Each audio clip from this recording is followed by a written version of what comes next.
No, unfortunately, I do not have any practice exams.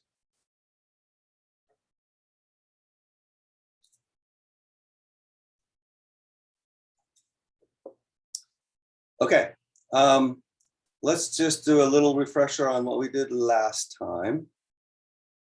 We were working on this feet inches class, and we had managed to overload the plus operator so that if we look at our client, you'll see that we've been able to just use the plus operator to add 2 feet inches objects instead of having to call this awkward added to function.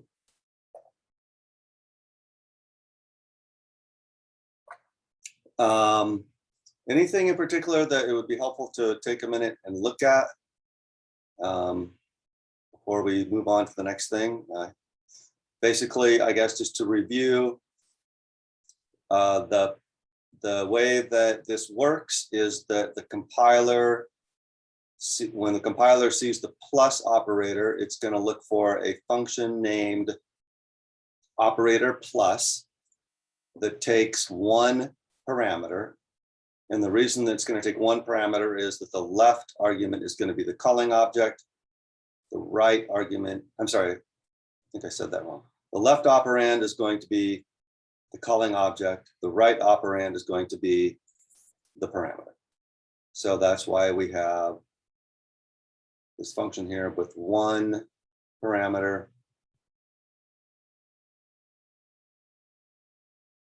So when I say feet plus other dot feet, I'm saying the feet data member of the left operand plus the feet data member of the right operand. Okay. Any questions before we go on to the next thing? Okay, next thing we're going to do is we're going to overload the pre-increment operator. So before we do that, we need to just make sure everyone's completely up to speed on how this thing works. And in general, we're going to be doing a lot of that, right? A lot of what we're going to be talking about is we need to really understand what this operator does, because when we overload it, we want to make sure that it continues to work in the same way so that the client programmer is not surprised. You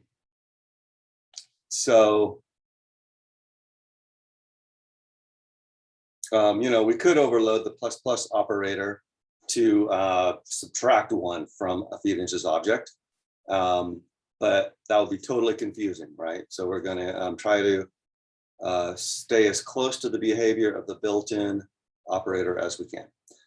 So with the plus plus operator, many of you have probably never used the plus plus operator as an expression. You've probably just said something like count plus plus, right? I'm going to do int count,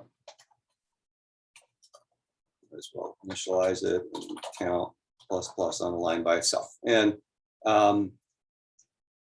personally, I think that's good practice, but technically you can also use it as an expression. So for example, something like that, right?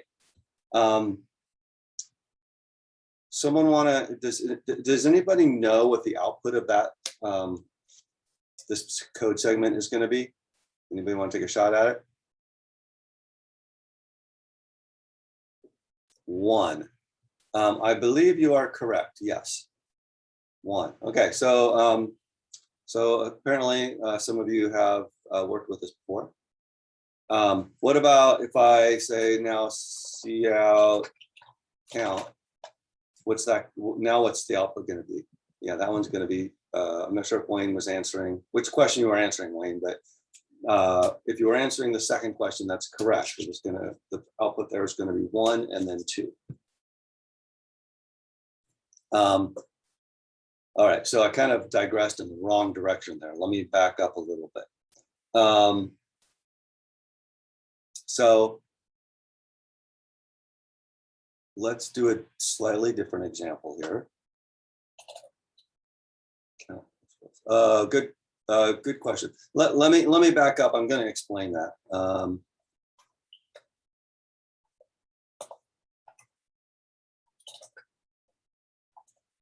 Right, that's basically your question, I think, William. All right, so in the when the pre-increment is called, it does two things. Right, so first thing it does is it determines the value of the expression. And the second thing it does is it actually increments the operand. Okay. When it does that first thing, which is determining the value of the expression, it just looks at the value of the operand and returns that. Okay, so in this case, first thing it's going to do is determine the value of the expression, determine what the expression evaluates to, and it does that by just returning whatever I is, and I is 7. But I'm sorry, you know what? I'm reading from my notes and I got totally lost here. I'm saying this exactly opposite. Oh boy. Let me rewind all that. I have a paragraph here and it says the pre-increment operator does two things in this order. And then I have another paragraph that says the post-increment operator does two things in this order. And I started reading from that second paragraph. Thought something was wrong. Okay, erase all that. I'm going to start again. So the pre-increment does two things. First, it increments the operand, and then it determines the value of the expression. Okay, and just like I was saying before with the post, the way that it determines the value of the expression is it just returns whatever the value of the operand is. Okay. So in this case, what's happening is first step, increment the operand. So now I is 8. Second step, determine the value of the expression. Since I is 8, the value of the expression is 8. And so 8 is going to be printed. So let's go ahead and actually try that since I seem to be having a little trouble getting things right this morning.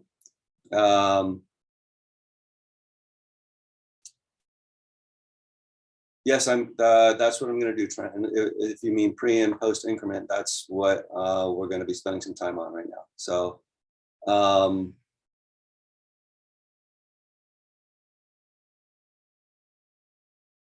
let's.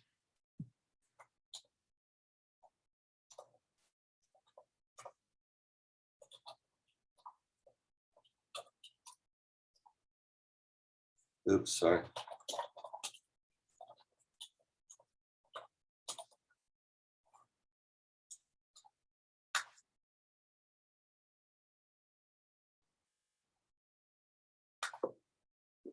Okay, so there's my 8, right? So just to summarize that again, because it's pre-increment, that means we're going to increment first, right? So that means we're going to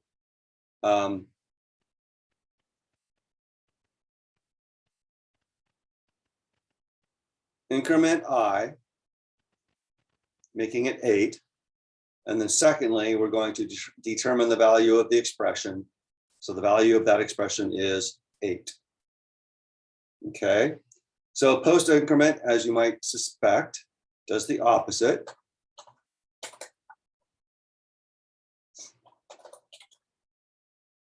So first, determine the value of the expression. Since I is 7, the value of that expression is 7. Then increment I. So now I is 8, but what's going to get printed is the 7.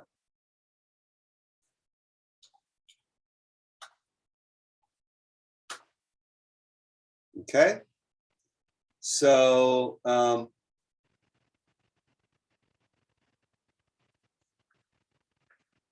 just to have a little more fun with this, what if we do something like I'm trying to decide if I should, let's query first. So what if I say,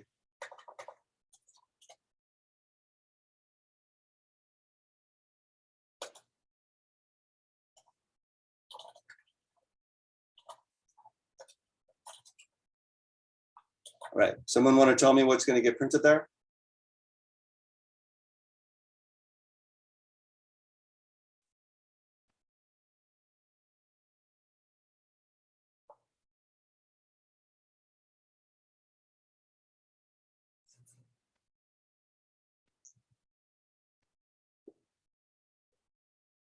Okay, so first of all, two things are going to get printed. So your answer has to have two numbers in it, right? Okay. So I've got a bunch of votes for 8, right? Okay, sounds like everyone's got the idea, right? So just to go over it quickly, here we're first incrementing because that's pre-increment. So that means we increment first. So I becomes 8, and then we determine the value of the expression. So the value of the expression is 8. And then on the next line, first we determine the value of the expression. I is 8. So the value of the expression is 8, and that's what gets printed. Then we increment I. So if I were to say this, what would get printed on that last line?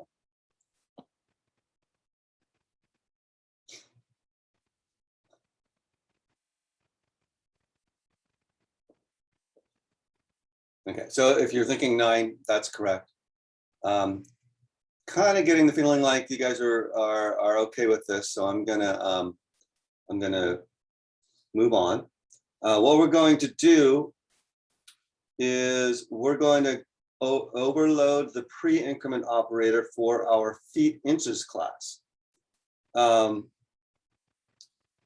one of the reasons I chose the increment operator is that it's a unary operator, right? There's only one operand instead of 2. So we saw overloading a binary operator. So we saw overloading plus, which is an operator that has 2 operands. So now we're going to take a look at the pre-increment operator, which takes only 1 operand.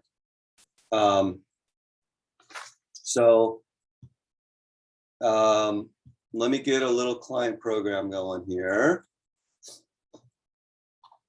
Whoops.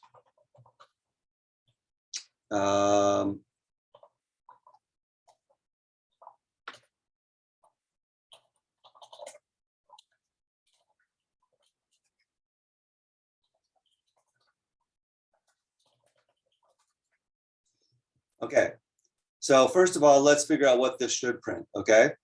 F1, going into this new segment of code, F1 was 3 feet 0 inches, right?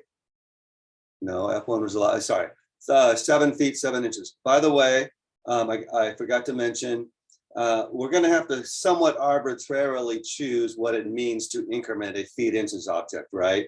We could say that it means to increment the number of inches, but we are going to say that it means to add 1 foot to the feet inches object. Okay, so going into this piece of code, F1 was equal to 7 feet 7 inches. So what's going to get printed by those 4 lines of code?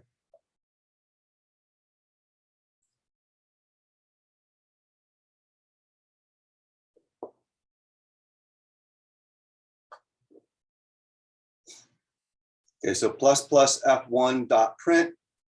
That means first we increment. So F1 becomes 8 feet 7 inches, right? And then we print that. So 8 feet 7 inches. Then we print F1 again, and it's just going to be 8 feet 7 inches again, right? So it should print 8 feet 7 inches twice. All right, so let's think about how we would overload that. So now at this point, I'm going to say that this part should all be reviewed, right? I believe I've told you everything you need to know now. Like, I could just turn you loose and say, okay, now you go write the pre-increment operator. Because what's going to happen is the compiler is just going to look for a function named operator plus plus, right? And how many parameters is that function going to have to take?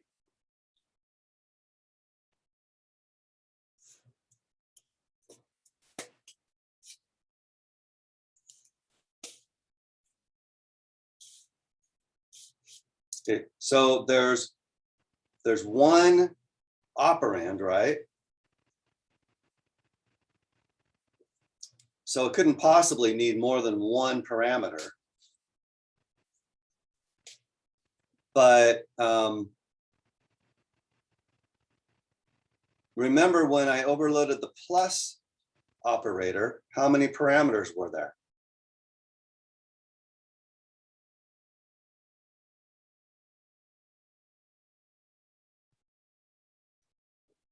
Right, the plus operator takes two operands, but there was only one parameter because the calling object was one of the operands, right?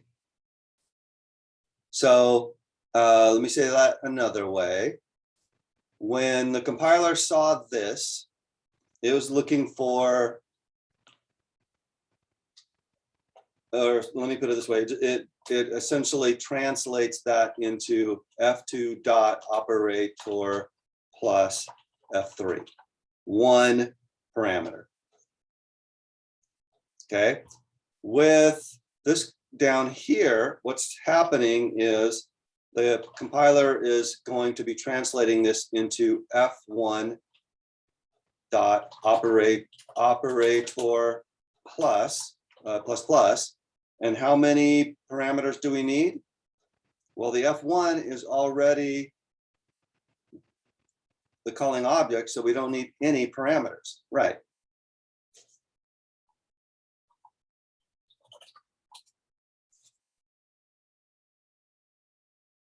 Okay, so the rule is when you are overloading an operator as a member function, which is, we're just go with, for now, just assume we're just going to be doing that. We're going to be overloading operators as member functions.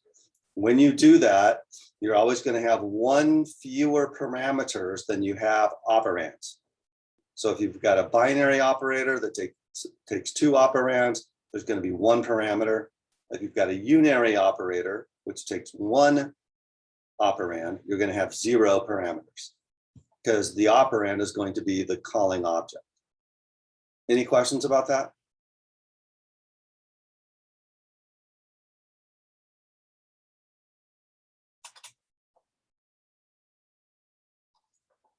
You see what I'm doing here, right? This is how we would like to see it. In this particular case, it actually may not look that much better, but this is what the compiler sees, right? This is what the compiler is going to translate this into.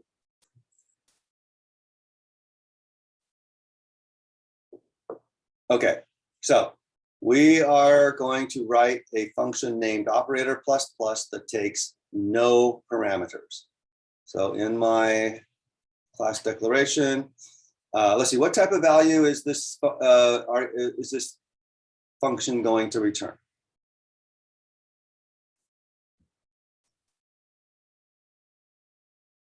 Feet inches object, right? When I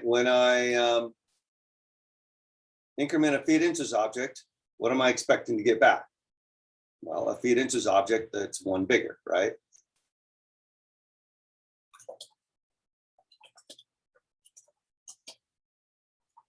No parameters. Is this going to be const?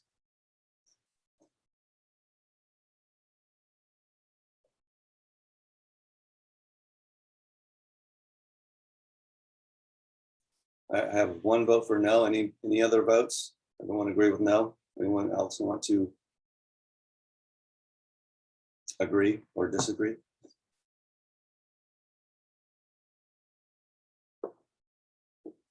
All right. Right.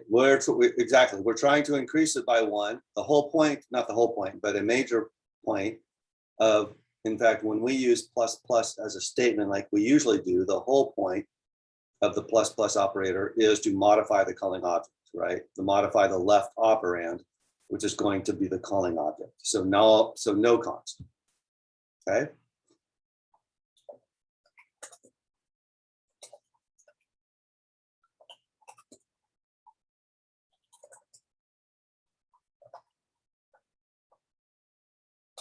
Okay, so remember I said the plus plus operator does two things. First, it increments.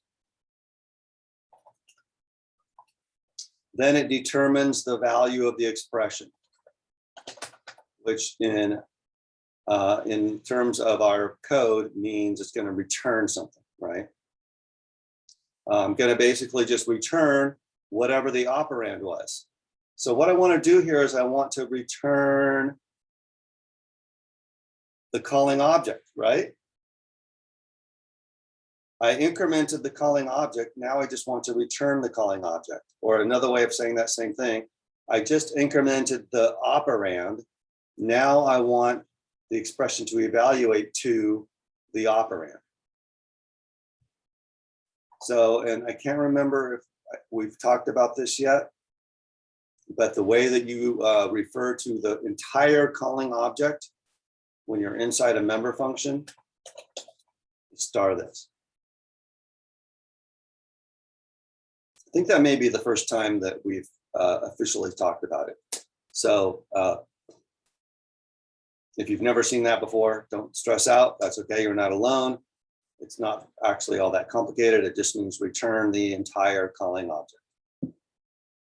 Any questions about why that's the correct thing to do?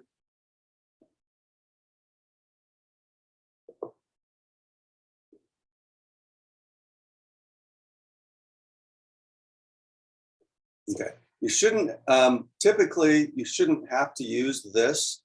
I think I remember actually talking about this before, so I'm repeating myself now, but typically the thing that students get wrong about this is that they use it when it's not necessary. Like for example, a student will say this arrow feet or something like that.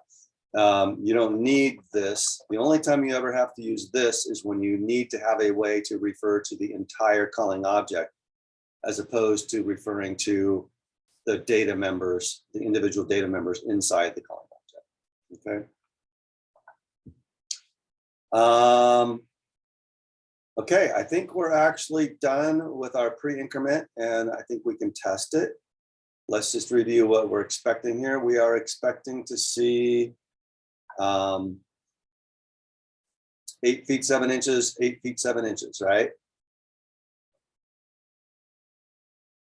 Oops.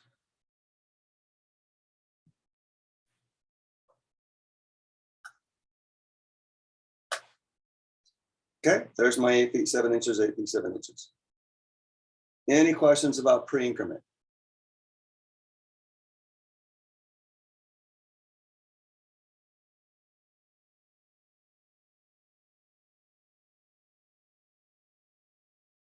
Okay.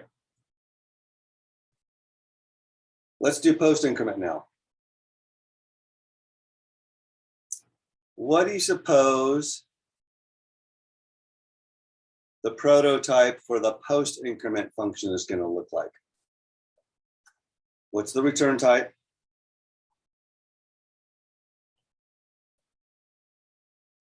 Well, this I'm telling you.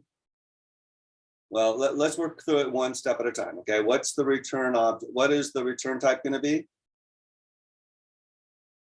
Okay, so based on everything I've told you, so don't try to guess like how to make it. So I guess you guys are seeing this more quickly than I had anticipated. Okay, but basically the problem here is that if I follow all of the rules I've been telling you, then the prototype for the post increment operator is going to be exactly the same as the prototype, whoa, what was that? For the pre-increment operator, right? I said the return type is going to be feet inches. The name of the function is going to be operator plus plus. There's going to be no parameters. So there you have it. That's not going to work though, right? Because how is the compiler going to know which one we mean? So this is one of those funny times when C++ does things in a way that is, I guess I would say, you could probably think of a way to do this that would be more intuitive. You know, you could have a keywords post increment or just post that you put like at the end of the function header or something to tell the compiler that this is post increment instead of pre-increment. But what the creators of C++ decided to do, and if you Google, you can find that there was some debate about this, and it's kind of a fun read. But bottom line is, if you want to make this post increment instead of pre-increment, you just put the word int right there. And when you look at that, the most important thing I can say is, don't think of that as being like int, like we've ever used it before, okay? This is just a magic word that when you put it in the parentheses right there, tells the compiler this is post increment, not pre-increment, okay? Any questions about that? So in other words, going back to our client, let me see if I can actually get a example going here. Let's try.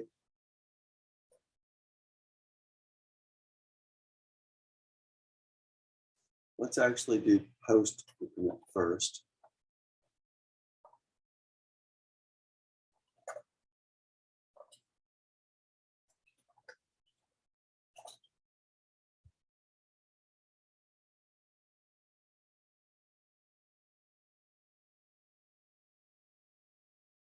Well, okay, why couldn't C++ just see if the plus plus was before or after the object? Well, that's exactly what it does. In the client program, if it's after the object, that means post increment.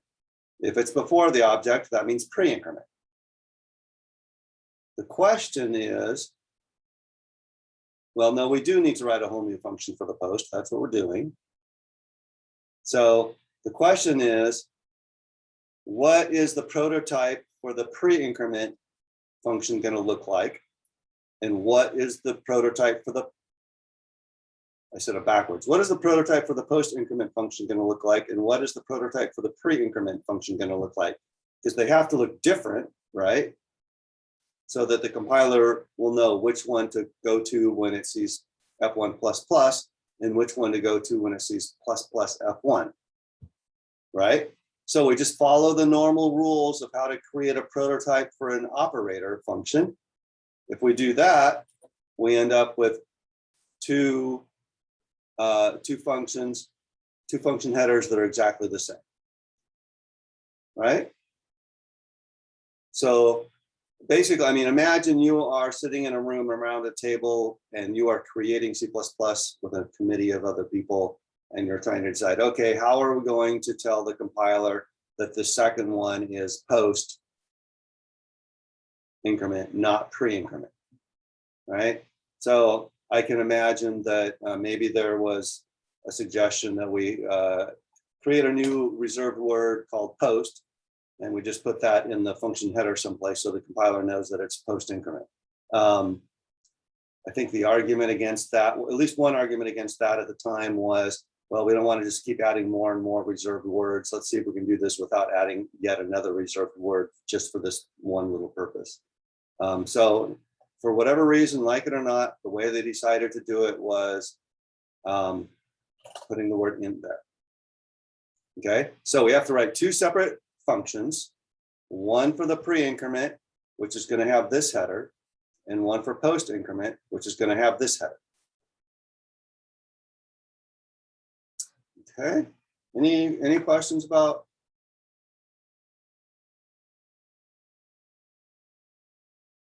that?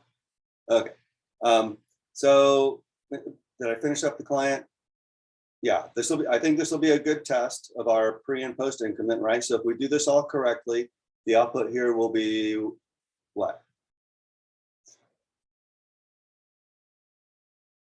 So plus I is post increment. No, if the plus comes in front, that makes it pre increment. So this is, whoops. So this is the pre increment, which means we increment first and then evaluate the expression. This is post increment. And the difference is that with pre increment, the plus comes in front of the operand.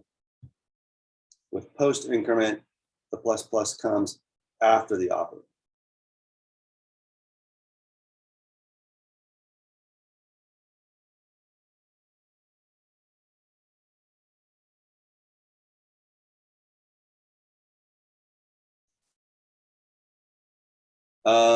So it's before I, so it's whether it's before I, that is correct. I don't know what you mean by before the addition happening. I just thought like it was saying like pre the addition happening, like versus like outputting like after the addition has happened. So like I thought you were saying post increment was like post the addition actually happening, and so it's like outputting it like after the addition has happened. So the pre and post just refers to when the incrementing is happening, right? Pre-increment means that you're incrementing first. Oh, okay. Post increment means you're incrementing after. All right. Okay. I thought it meant like pre, and then like it outputs it or something before, and then it increments. So I get it now. Thanks. Okay, good. I would just also, I think I just want to be a little careful about one thing, and that is the pre and post doesn't have anything to do with the printing, right? It just so happens that in all of my examples, we're printing something. But this could just as easily have been an assignment statement, right? F2 gets F1 plus plus. But the same rule would apply. The rule is, in this case, because that is post increment, that means that we are going to determine the value of the expression first. And then after we have determined the value of the expression, we're going to increment F1. So in this example I have at the bottom of my main function right now, we would be assigning F2 to the value that F1 already was. Anyway, that was kind of an aside, I guess. I just wanted to make sure that everyone realized it's not actually related to printing. Okay. So I just want to point out just make an observation, I guess, that a lot of what we're doing here is we're spending time talking about what the plus operator does in C++, as opposed to actually talking about operator overloading, right? Which is fine. That's, that happens every time I teach this. But it's just an interesting observation, I guess. Okay, so we see what should the output here be? At this point in the code, F1 is 7 feet 7 inches. So what's going to be output by these three print statements?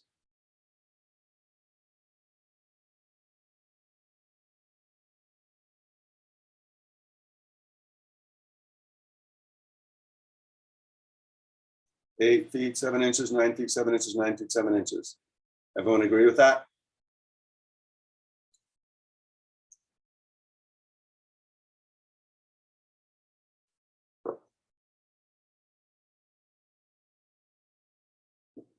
Any other votes in favor of that? Any other votes?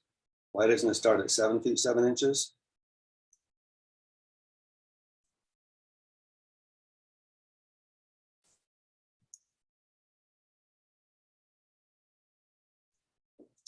All right, Ben says 7 feet 7 inches, 7 feet 7 inches, 9 feet 7 inches. Any other votes? It's okay, we can just put them out there. It's always fun to see.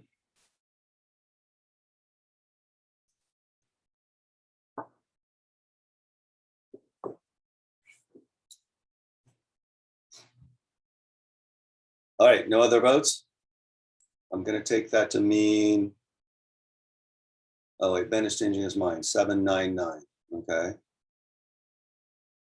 And nobody else wants to vote?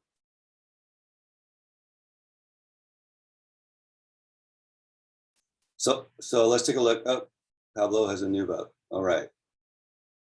Which is actually now correct, I will say. All right, so everyone who has voted has been correct. So I'm going to assume everyone understands why it's 799. Unless you ask a question. All right, so let's go write our post increment function.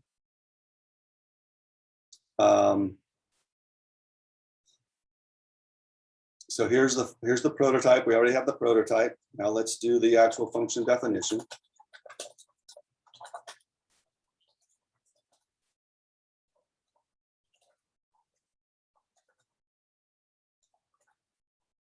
Okay, so I'm just going to put out there what sort of the conceptually what this should look like, right? Because it's post increment, that means we want to determine the value of the expression first.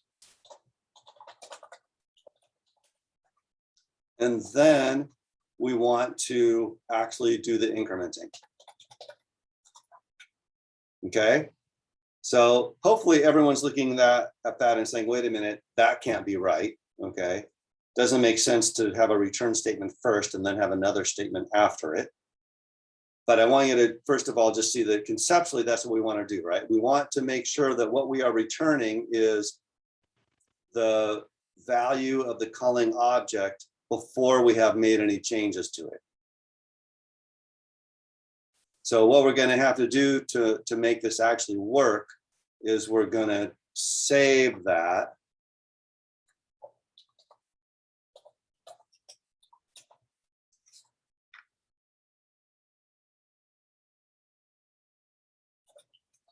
Oops.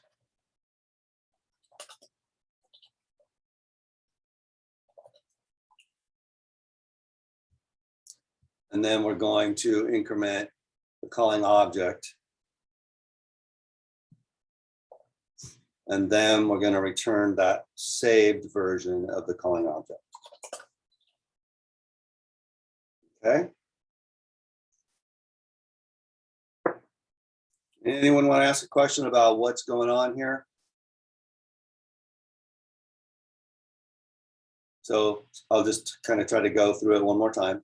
When we do post increment, that means first we determine the value of the expression. And that's what we're basically doing here, right? We're saying the value of the expression is what we're storing in temp.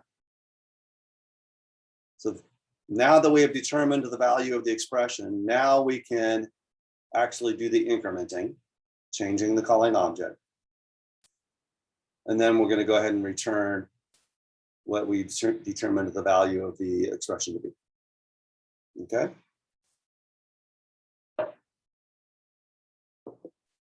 Is operator plus plus int the post? Yes, that's correct. When I put int in the parentheses, that means post, not pre.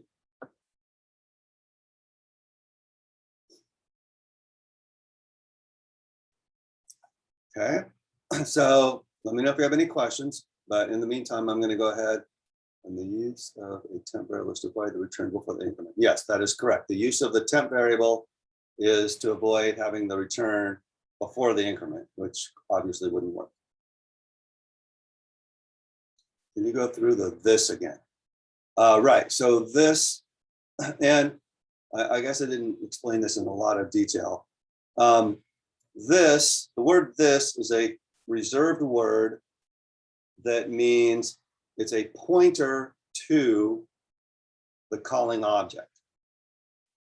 So for the most part, that doesn't really matter. What matters is every time you want to refer to the entire calling object, you're going to say star this because you don't want a pointer to the calling object, you want the actual calling object, right? So star this just means the calling object.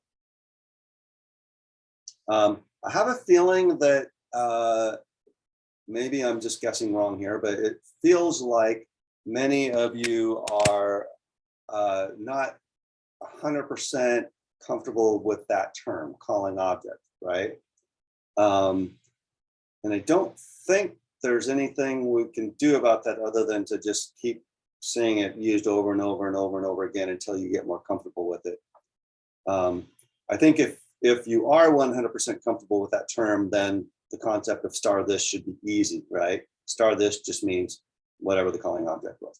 Maybe just to go over that again, in the client, when I said f11.print, well, that's not what I mean. Yeah, well, just right here, f1 plus plus, the calling object there is f1, right? So when I say star this inside this function, I'm referring to f1.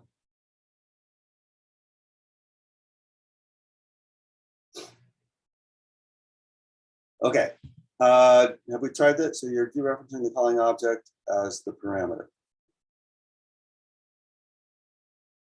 Well, two things. One, I'm not dereferencing the calling object. I'm dereferencing a pointer to the calling object. So star this is the calling object. This is a pointer of the calling object. I'm dereferencing this by putting a star in front of it. So that means I've got the calling object. But then when you say as the parameter, I don't know what you mean by as the parameter. If you left that off, that would be better. Okay. Maybe you were saying as the parameter because it's inside parentheses here, but this is not a parameter here or an argument. It's a this is not a function call, it's a declaration, right? I'm just initializing temp to start this. Okay, so we haven't actually gotten a chance to test this thing yet to see if we actually got it right. So let's go ahead and do that. And we are predicting 799, right? So there's our 799. Okay. Anything else about overloading the pre-increment or post-increment operators?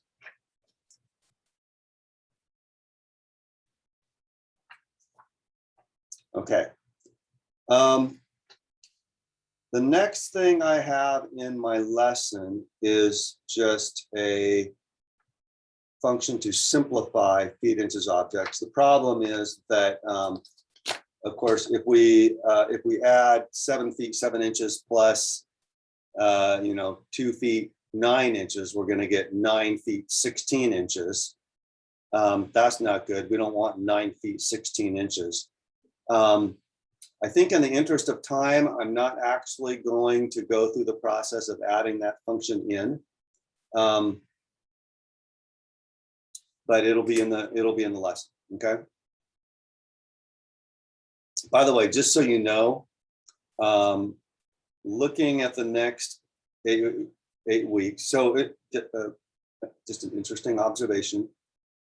Unless I've counted wrong, I do believe that we are in, this is the first lecture of the second half of the semester.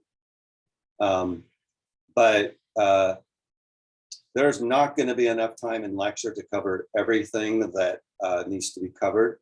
That's okay. That's just sort of the way the class is.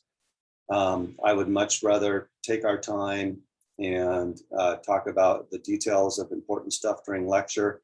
There's going to be a few things you're just going to need to pick up from the lessons. Pretty sure, at least 99% of what you're going to need to pick up is going to be in the lessons, as opposed to, having to get it from the text. But so anyway, no, that was a digression, but just thought I'd throw that out there.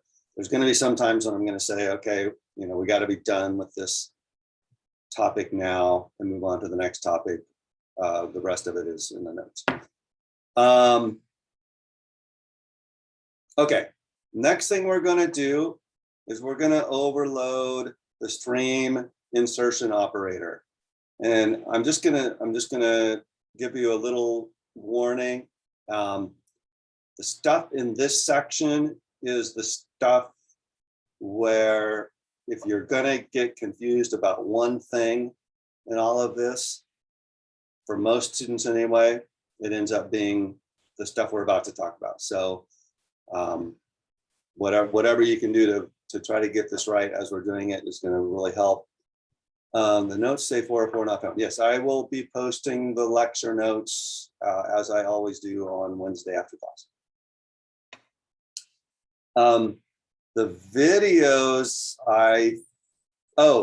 the videos from the past. Yes, I'm almost positive I posted all of the videos up through last Wednesday. Let me know if I'm wrong about that. Okay, so back to overloading the stream insertion operator. This is actually, the videos are on, so we've, I guess I should have just fixed this a long time ago because we keep having this conversation, right? But so the videos are on YouTube. The videos of this semester's lectures are on YouTube, but if you go to Canvas, in the first module of Canvas, there's a link to, I think it's called like lecture 1.1, and I think it may even have our semester there. And if you click on that, then you'll get to the YouTube place where all of the lecture videos for the whole semester are posted. Okay. Okay, so stream insertion operator being overloaded will be very cool because instead of this whole big long mess here, we're just going to be able to say cout F2 plus F3 equals F1, I guess I'll just make this wider. And done. Delete all this. I'm going to leave it here just for now so that we can refer back to it if we need to for some reason. But I think you'll agree that this is a lot cleaner, nicer way to write it than having to write out all of these separate print function calls, right? And then down here, same thing. Let me just, but I'm not going to do that right now. I will work on that. Okay. So before we start overloading the insertion operator, we need to talk about how it works. Okay. Keep in mind, this is just an expression, right? Just as if I said cout plus F2, just the same as if these were all plus operators instead of insertion operators, right? This is just one big long expression. There are 1, 2, 3, 4, 5, 6 operators in there, which I assume means there are 7 operands. And it's just evaluated the same way it would be evaluated if I said, you know, A plus B plus C plus D plus E plus F, right? So what we need to talk about is what the insertion operator actually does, right? And so here's, and let me back up a little bit and just talk about, in general, am I sharing? I think I'm sharing. Am I not? Am I not? Yeah, I'm sharing. Okay. You're okay.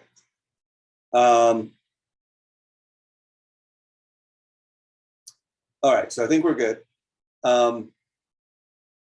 Every operator in C++, when you apply an operator to operands, there are 2 things that are going to happen. Not always two things, but two things that could happen.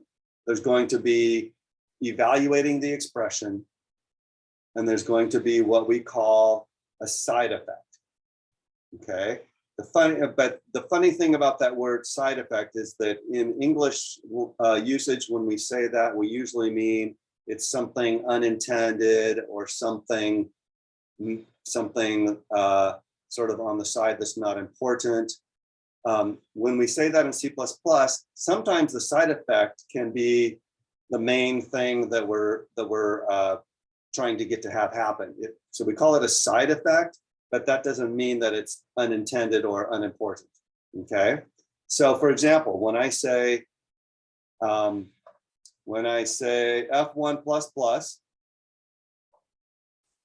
the expression evaluates to something, right? In this case, I think we decided that it evaluated to 7 feet 7 inches, but the side effect is that it actually modifies F1. Okay, just to do another example right here, the plus operator. It evaluates to something, right? We add F2 to F3, we add those together, and we say that the plus operator evaluates to that result. In this case, in the case of the plus operator, there isn't a side effect. There's nothing else going on, no side effect. Okay. So with the insertion operator, let's talk about the side effect and let's talk about what it evaluates to.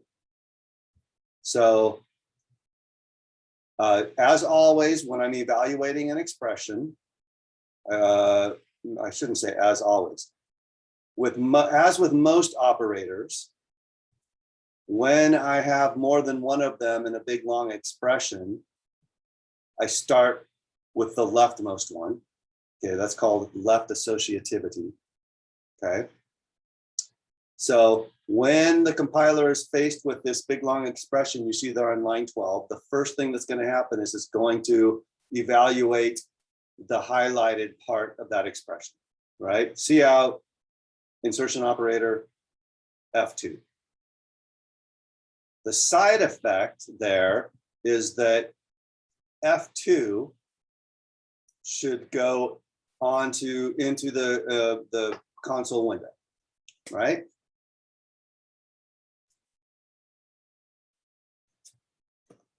So that's the side effect. Even though that's really the main thing that we're looking to have happen here, that's the side effect, because it's something else that's happening besides determining what the expression evaluates to. Okay, so let's talk about what that expression is going to evaluate to. What we need to have happen here, we've got a big long string of insertion operators here, right? In order for the correct thing to happen after we're done evaluating this part of the expression, we need the left operand for the next part of the expression to be cout again. So then we would be saying cout the plus. So what the insertion operator evaluates to is cout, or in other words, whatever the left operand was, that's what the insertion operator evaluates to. So another way of looking at that is, after I am done with this part of the expression, during execution of my program, after the computer is done with that part of the expression, what's going to be left here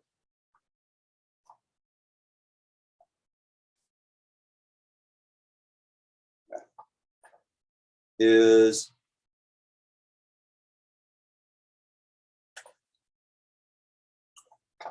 that, right? Because the cout insertion operator F2 is going to evaluate to just cout. In fact, I don't know, this might actually be clearer if I do it like this, right?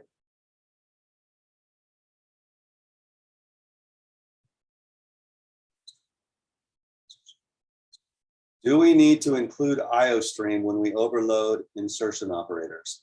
The answer to that is going to be yes.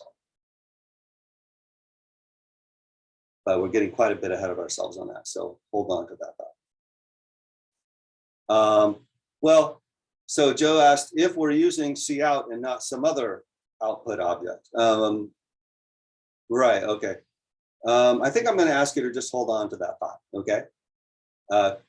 Because we're going to get there. Okay, so but I guess I'm hoping that everyone, that's okay, understands what's going on here, right? So the next thing that's going to happen is I'm going to evaluate cout insertion operator plus. The side effect is that the word plus is going to get printed in the console window. But what it's actually going to evaluate to is just the left operand, which was cout. So I'm going to be left with, whoa. I'm going to be left with just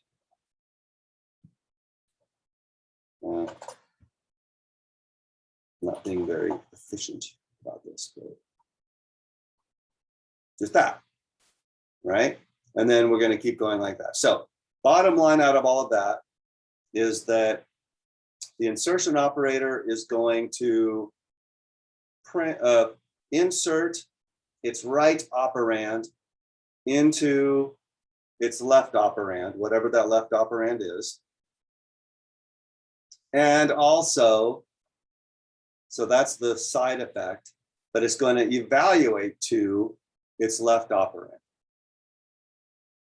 Okay. All right, let's give this a shot. There's going to be one or two other sort of complications that are going to arise as we attempt this. But I think the best way to figure it out is to just give it a try and see what comes up for us, okay? So what's the return type going to be?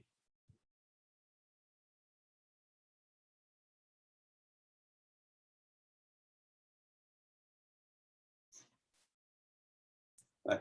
So this might be a little tricky, right? When it's cout, we want the return type to be, remember in my example here, when I evaluate the insertion operator, what gets returned is the left operand. So what's getting returned is, well, what is the type of cout? I mean, cout's getting returned, right? So what's the type of cout? Cout is not a string, cout is not an int. Cout is an object of type, okay, I guess I haven't talked about this before, right? Cout is actually an object of type OStream. Right, so if we were to go look in this file, IOStream, and we actually could do this, right? There's a file named IOStream someplace on my computer, and I could go look in it. And if we went in there, we would see a function, we would see a definition, something along the lines of OStream cout. Right? I mean, it would be more complex than that, but that would be the basic idea. Cout is an object of type OStream. Okay, so you probably didn't know that before, but that's okay. I'm telling you now.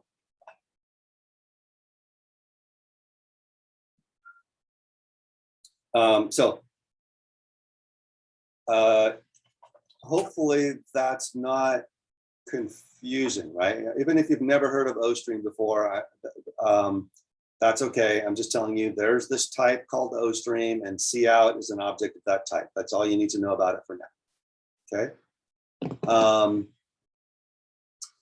We've had parameters of type, the file type before, but anyway, whatever. Okay, so whenever the return type of something is an OStream or any kind of stream, it always has to come with an ampersand. That's just a rule. Okay, so don't go get too stressed out trying to figure out why that's the case for now. Just go with it, okay? So why is all the types not O's? Why is all the types not OStream? I'm sorry, I do not understand the question. I mean, if we've got a variable called I that stores integers, then it's going to be of type int. I don't know why it would be. I think our best bet is going to be to hold on, have you hold on to that for a minute, if that's okay. And then if you want to come back to that, probably not going to have time today, but hold on to that thought and we can come back to it tomorrow or Wednesday. Okay. Okay, so that's the return type. The name of the function is going to be operator, insertion operator. How many parameters are we going to have?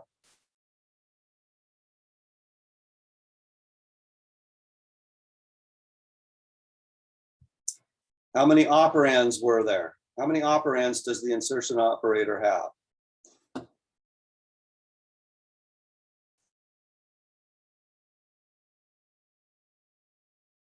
Okay, I've got an expression highlighted right there. In fact, let's do something simpler. Okay, let's just say that I had cout hello. Okay, there's my insertion operator. How many operands does that insertion operator have?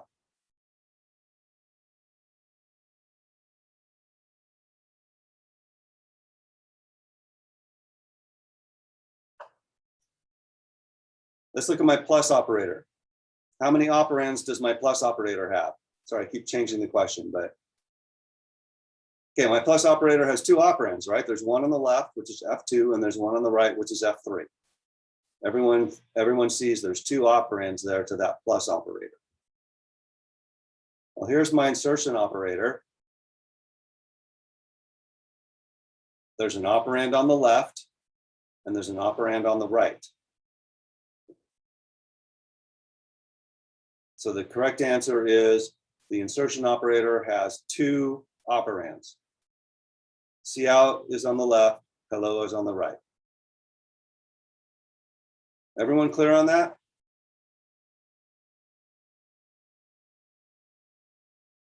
Okay. Awesome.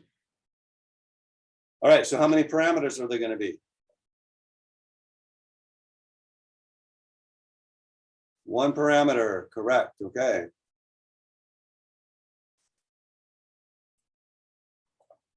What's the type of the parameter going to be? Parameter equals the number of parameters equals the number of operands minus one. Excellent. That's so right. The parameter is going to be the right operand, which was a feet inches object. So feet inches. I'm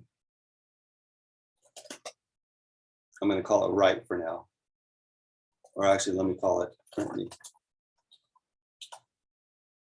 Okay, so this is a really terrible place to stop. We're right in the middle of overloading the stream insertion operator, but we are out of time. So I'm going to stop there. And on Wednesday, the first thing we're going to do is we're going to pick up from here. How will the exam work? There is a link in Canvas. You're going to click on the link and then you're going to take the exam in Canvas. It's all multiple choice. Is that what you meant? I'm not sure if you were here at the beginning and everything. That the link won't be available until the day of. You won't be able to click on it until the day of. But I'm looking at. I thought I had posted it anyway. There's the midterm. Looks like it's published. So if you click on this right now, it'll say not available until October 18th. We can start at any time. Yes, that's correct. Anytime that day.